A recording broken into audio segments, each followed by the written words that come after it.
Добар ден. Вчера се одржа средбата кај председателот Стево Пендаровски. Нема одлука дали и кога ќе се распишуваат, односно ќе се одржат изборите, кои инаку се распишани, и тоа е едно од овие стандардни небулози. Ова техничка влада која е формирана токму беше основана за да се реализираат вонредните избори, но никој не е виновен што светскава пандемија стигна и до Македонија со последици кои допара ќе ги анализираме од здравствени, особено од економски. Но се чини дека малку во сенка, иако тоа е едно од клучните прашања, се правните аспекти на функционирањето на оваа влада и на ситуацијата во која кабинетот на техничкиот премиер Спасовски со едно своевидно правно стампедо лиферува нон-стоп уредби со законска сила кои имаат, како инаку во законите стои, и финансиски импликации. Што тоа се случува? Како тоа да ќе се справиме од аспект на важењето на законските, на уредбите со законска сила, и што предлагаше Ману, оној think tank кој го направи академик Владо Камбовски со една група на правни, финансиски експерти околу надминувањето на овој stand-by на недоразбирање меѓу спикерот Џафери и сета друга политичка јавност. Ана Павловска Данева, универзитетски професор, добро утро. Добро утро, Томовски. Како сте? Одлично. Утрински расположен. Добро. Се надевам дека нема истовремено да држите и интернет часови. Тоа заврши во понеделникот. Добро. Павловска, Ману најави, Ману собра една репрезентативна екипа околу академик Камбовски со сугестии за излез од институционалниот ќорсокак во кој очигледно сме. На оден начин пропадна оваа идеја преку Уставниот суд Џафери да го свика, односно да ги врати пратениците кои неко си примаат редовна плата и се распуштени како да се на Кариби на таков годишен одмор. Она што е индикативно и колку е прилично ќе се кршат копијата, тоа е на оден начин суспендирање на дел од легислативата која има важност, а каде што владата беше принудена да интервенира со уредби со законска сила. Клучното прашање е што ќе правиме со овие одредби и со овие уредби кои имаат законска сила по завршувањето на вонредната состојба? Нема еднозначен одговор на прашањето, Чомовски, за жал. Академик Камбовски се јави во својство, ајде така да кажам, на уредник на текст кој предпоставуваше повеќе правни анализи собрани на едно место од различни правни области. И тоа беа обиди да се дадат одговори на сите овие прашања кои вие ги поставивте. Првенствено уставно-правната област беше опазена, управно-правната, тоа е она што се внесува на овие уредби со законска сила на владата, и кривично-правната, односно последиците од примената на овие уредби врз поединци. Најдобрата ситуација ќе беше ние немаше да влеземе во ваква правна вратоломија, каде што буквално мудруваме сите со цел да извлечеме право онаму каде што не може да се извлече, доколку собранието се свикаше онака како што предвидува Уставот. Значи, недвојбено е, иако го гледате трудот на правниците што учествувавме во негово изготвување под редакторство на академик Камбовски од Ману, иако ги слушнете сите експерти по уставно право, иако јас не сум професор по уставно право, меѓутоа лесно е читлив и лесно се толкува Уставот во тие одредби дека собранието апсолутно е должно да се свика во вонредна состојба, или може да се свика, дека не постои пречка и распустено собрание да се свика во вонредна состојба, и она што вие го споменавте, мандатот на претениците тече, ако ништо друго, најлаички, просто кажано народски, заради тоа што да имаат плата. При тоа не е ова вина на претениците. Да се сеќавате, еден дел од нив подпиша изјави дека треба и сакаат да се вратат и да ја преземат одговорноста. Исто така, не требаше ситуацијава да се решава со одлука на Уставен суд. Јас се согласувам со уставните судии кои не ги поништија одлуките во два наврати, иницијативите не ги предадоа за поништување на одлуката. Едноставно создадени се сите услови, неопходно беше собранието да почне со работа. Зошто? За да може да ги токму апропо прашањето последно ваше, за да може не само да го констатира крајот на вонредната состојба, туку за да може да одлучи што понатаму со уредбите со законска сила што ги носи владата.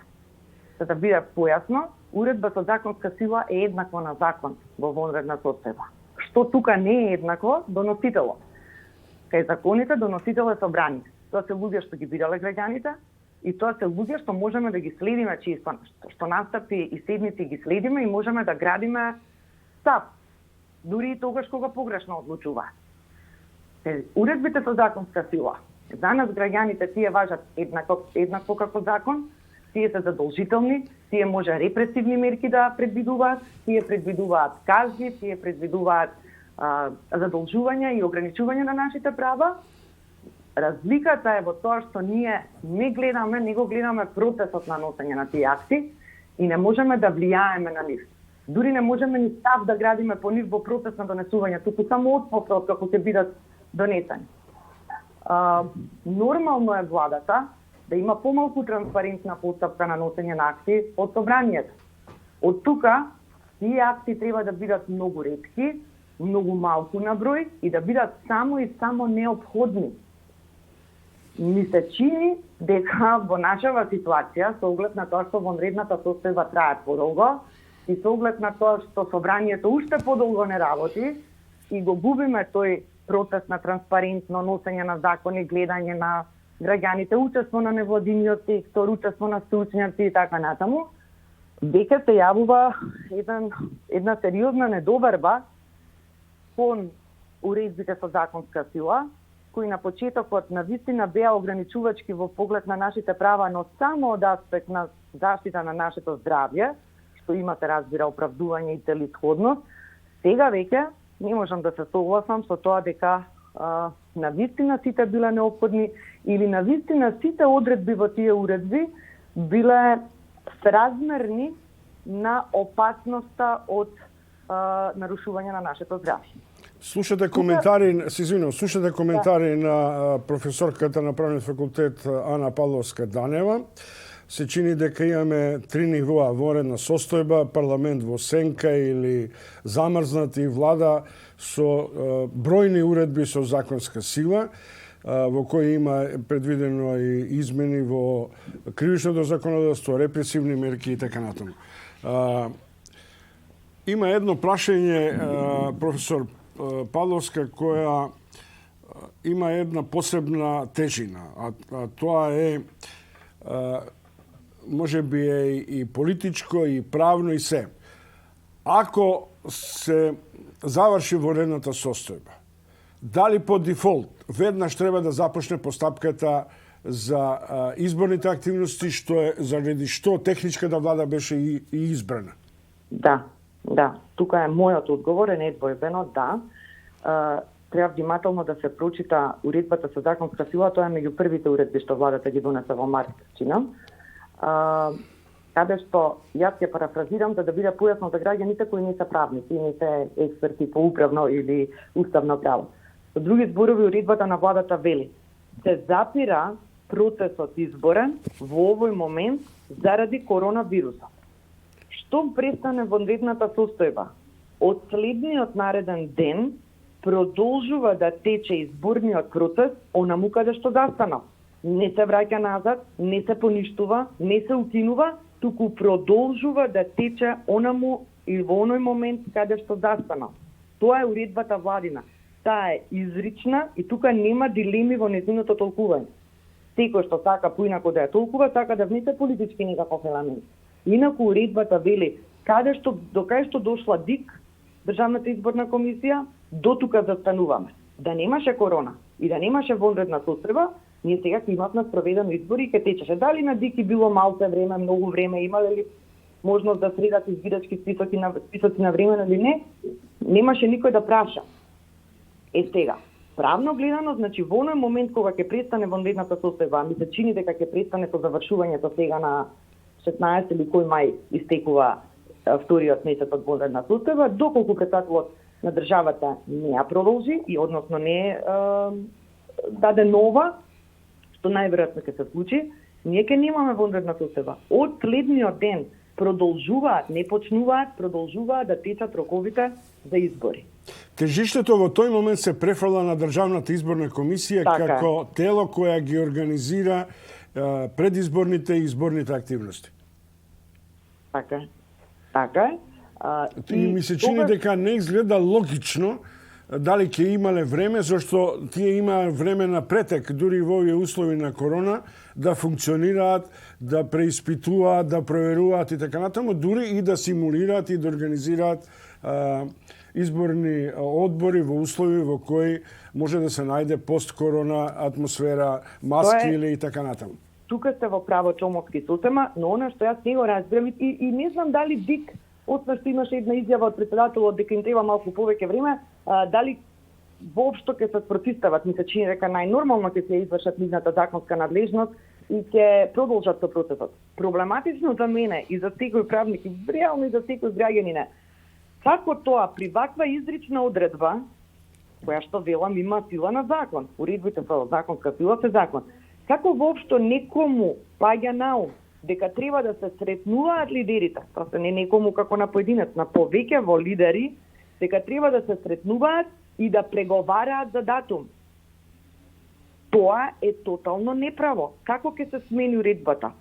Кој ќе ја смени ако нема собрание? Јас разбирам да се собираат кај Пендаровски, да договараат датуми што одговараат политичките најцелисходни за сите партии или за граѓаните, но тогаш треба да има собрание и собранието да ја поништи одлуката за самораспуштање, значи да продолжи и председателот на собрание да донесе нова одлука, односно ново решение за нов датум.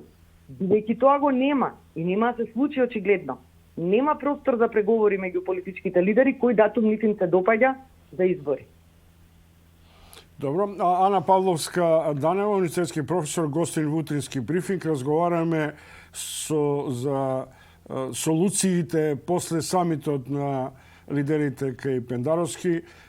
Низиниот категоричен став е дека првата законска уредба на владата е де факто решение на кризата, дека првиот ден штом се укинат воредните околности стартува изборната кампања.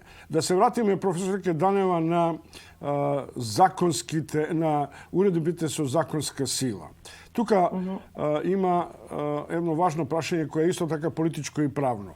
Ова техничка влада лиферува, презема финансиско-материјални обврски прилично значајни. Ребалансот на буџетот по дефолт, кој е документ кој има мал устав за макроекономската политика, го прави, го изгласува парламентот. Ние за тоа немаме парламент. Нам ни престои сериозна одлука за распишување на задолжување во странство преку обврзница која треба да се продава на странските пазари, за што се носи закон и се усвојува во парламентот. Дали тоа мора да го имаат во предвид и го имаат во предвид политичките фактори кои треба да решат не кога ним им одговара тајмингот, туку каква е динамиката на преземените обврски и начинот да се справиме со можноста да се прошират уредбите со законска сила надвор од уставниот систем? Видете, сериозен недостаток за да се одговори изрично и сигурно на ова прашање имаме во Уставот, односно во фактот дека нашиот Устав, како ни Законот за влада, како ни ниту еден друг правен акт во држава, не предвидува време траење на правното действие на уредбите со законска сила. Зошто? Затоа што ние немаме закон за вонредна состојба кој би ги регулирал овие детали, а во Уставот нема таква одредба. Но, совршено ни е јасно, така не учеле најдобрите професори на правен факултет, така ние ги учиме студентите, дека толкувањето на онаа уставна норма во која што се вели дека владата е овластена само во услови на вонредна состојба да носи уредби со законска сила, јасно говори за тоа дека ако сакаме да бидеме доследни на правото, а не на политиката, иако нема изрична законска норма во Уставот што потенцираме хендикеп и пропуст, треба да се толкува дека само додека трае вонредната состојба, само тогаш трае и дејството од уредбите со вонредна сила. Сега, правото не е шнајдерство, каде што точно ќе измерите колку метри и сантиметри ви е потребен од столбот и ќе го пресечете и ставате крај. Не, растеглива материја е, општествени односи се регулира. Не постои уредба која што дури не да задира во човековите права. Напротив, не постои законска норма која дава човекови права или ги продолжува или ги гарантира во одреден временски период од 30 или 60 дена. Не можете да уредите општествен однос во рамка од 30 или 60 дена. Од тука имаме уредба која што вели ќе се запишуваат децата средношколците на факултет без матура. Разбирливо е. Матурата не може да се полага, тоа е масовен настан, имаме сериозна здравствена состојба, но тоа рефлектира не во моментот кога се носи уредбата и кога требало да се полага матурскиот испит. Тоа рефлектира за август месец, кога нема да биде вонредна состојба, а кога децата треба да се запишуваат на факултетите во Македонија. Да, поволно е за граѓаните. Да, не може сега у август да им речеме готово, не важи уредбата со законска сила на владата што предвиде да не полагате матура и да се запишувате без матура и сега нема да се запишете. Апсурдно е. Ама ова создава можност ваквите неколку ситуации, вклучително и економските мерки за крепење на државава и на економијата, да поминат разбирливо и лесно и нивното време траење да биде пролонгирано и сите да го проголтаме фактот дека тепак се простира преку лимитот временски за носење и деснување на уредби со законска сила, но покрај овие кои што се апсолутно прифатливи за граѓаните и добри за граѓаните, за жал, можеме да најдеме и мерки кои се протнуваат и кои имаат одложено дејство, значи и после вонредната состојба, а кои не прават никакво добро и не гарантираат никакви права на граѓаните. Професор Данева, тука има уште едно прилично деликатно прашање. Едното е дека овие уредби со законска сила на оден начин или дерогираат или дополнуваат регуларни законски одредби. Сега прашањето е дали тие по составувањето на идниот парламент треба да добијат верификација низ нормална законска процедура во парламентот или по автоматизам ќе престанат. Сега сакам да ви кажам, ако е ова второто по автоматизам дека ќе престанат, тоа значи дека одредени законски уредби кои формираат финансиски права и обврски. Например, дали ќе им се исплаќаат придонеси на социјалците, стимулации, навестуваат владата и нови мерки дека ќе даваат одредени финансиски бонуси за сите граѓани. Тоа треба да го верификува парламентот или по автоматизам таа законска одредба ќе важи и по престанувањето на вонредната состојба додека не се конституира парламентот. Во нашава ситуација, Чомовски, ваква каква што е хибридна и измислена и ситуација која не можете да ја најдете во ниту еден друг правен поредок, тие ќе продолжат да действуваат и без нивна верификација од парламент. Во нормална држава, во нормален правен систем, апсолутно е неопходно парламентот да ги верификува. И ние да имавме собрание и собранието да заседаваше, апсолутно ќе беше неопходно да ги верификува овие одлуки собранието.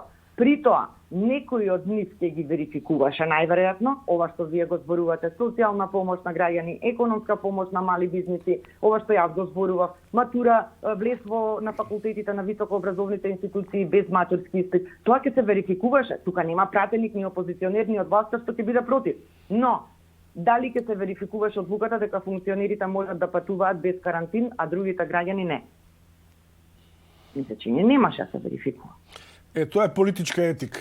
Ама, затоа велам, покрај оние неопходните одлуки, уредби со законска сила, кои неопходно имаат дејство и после 30, односно 60 дена, за кои секој политичар разумен ќе гласа за и ќе ги верификува, се протнуваат свесно, несвесно, не знам, одлуки, односно одредби во уредбите со законска сила, кои знаеме сите дека ќе продолжат да важат, бидејќи нема кој да ги сопре, нема ниту собрание да не ги верификува и да ги преточи во законска одредба, ниту пак единствено Уставниот суд со иницијатива на некој предуставен суд би можела да се сопрат, но знаејќи дека е мала шансата да бидат сопрени, се протнуваат и одредби кои што продолжуваат и ќе продолжат и по вонредната состојба, а за кои искрено не сум сигурна дека се донесени со цел заштита на јавното здравје на граѓаните. Професор Данева, по престанувањето на вонредната состојба, што им дава одврзени раце на владата и на кабинетот на техничкиот премиер Спасовски да носи уредби со законска сила. Дали е возможно после враќањето, да речем условно, во една нормална правна состојба или економски и така натаму, владата и после укинувањето на вонредната состојба да носи уредби со законска сила? Не, никако. Апсолутно не. И тоа нема да се случи, верувам. Прво, и техничкиот премиерот правник дипломиран, и ќе постои, се разбира, и понатаму и министерка за правда и Министерство за правда, каде што го предводи професор по уставно право, и тоа апсолутно сум убедена дека нема да се случи уредби со законска сила, што е противуставно, апсолутно да се носат по завршувањето на вонредната состојба. Но чомовски, можно е одредени министерства или владата по предлог на одредени министерства да носи наредби. Бидејќи ние сме имали и претходно наредба за евакуација имаше во Скопска на населба како имаше поплава пред 4 години и така натаму, каде што се евакуираат луѓе кои не беа срекни што се евакуираат и се носеа во групни домувања во Скопје со цел да се спасат нивните животи и така натаму и така натаму. Нашите закони даваат можност за носење на наредби кои имаат задолжителна правна сила од страна на министерствата во одредени ситуации посебни, но тоа е далеку од уредба со законска сила и далеку од фактот дека има таква тежина и дека може да важи за цела територија на Република Македонија, за сите граѓани и да предвидува казни и така натаму. Тоа се исклучителни ситуации. Таков некој вид на наредба, да речеме, импровизирам сега, ги имам пред себе материјалните закони. Наредба дека мора да се носат маски и ракавици во секоја административна институција или секоја јавна институција. Тоа може да се стори дури надвор со други правни акти, а не со уредба со законска сила. Но ако веќе стои во уредбата, таа ќе се применува. Од друга страна, апсолутно тврдам дека никој не би се дрзнал во веќе созреана, колку и да е кревка демократска држава, да носи уредби со законска сила и извршна власт надвор од уставот, односно надвор од вонредна состојба. Целава оваа ненормална ситуација не се случува кај нас само заради тоа што председателот на собранието одлучи дискреционо, реално дека не треба го свикува собранието. Ситуацијава доаѓа од еден тотално неправен акт кој требаше како квази право да регулира една тешка политичка криза што имавме пред многу години, а тоа е Пржинскиот договор. Пржинскиот договор предвиде вакво постојање на техничка влада, технички премиер, некакви дополнителни заменски и не знам какви уште се министри. Тоа е, и сами знаете, куриозитет, преседан кој го нема во ниедна држава и во ниеден правен систем. И тогаш најверојатно беше неопходно некое неконвенционално средство за рушење на неконвенционално владење. Меѓутоа, тоа да се преточи во закон и да продолжи да действува и да делува и во време кога е завршено со таквиот вид на авторитарно владење, сметам дека беше грешка и сега ги гледаме последиците од таа грешка. Професор Данева, завршуваме со едно прашање кое предполагам ќе ги интересира сите тие кои беа недисциплинирани. А тоа е прашањето со завршувањето на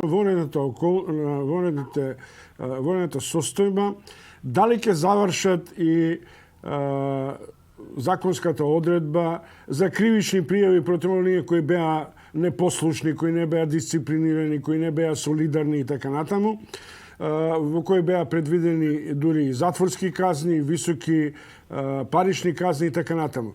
Тргнуваме од фактот дека во правото важи секоја мерка која е поповолна за граѓанинот, дека таа би била применлива. Ако веќе не се применуваат кривични и прекршочни казни според законските уредби, тогаш дали тоа ќе важи и ќе ги опфати сите тие што се на одреден начин казнети, дали на одреден начин на индиректен начин всушност би можела да настане некаква формална или де факто амнестија?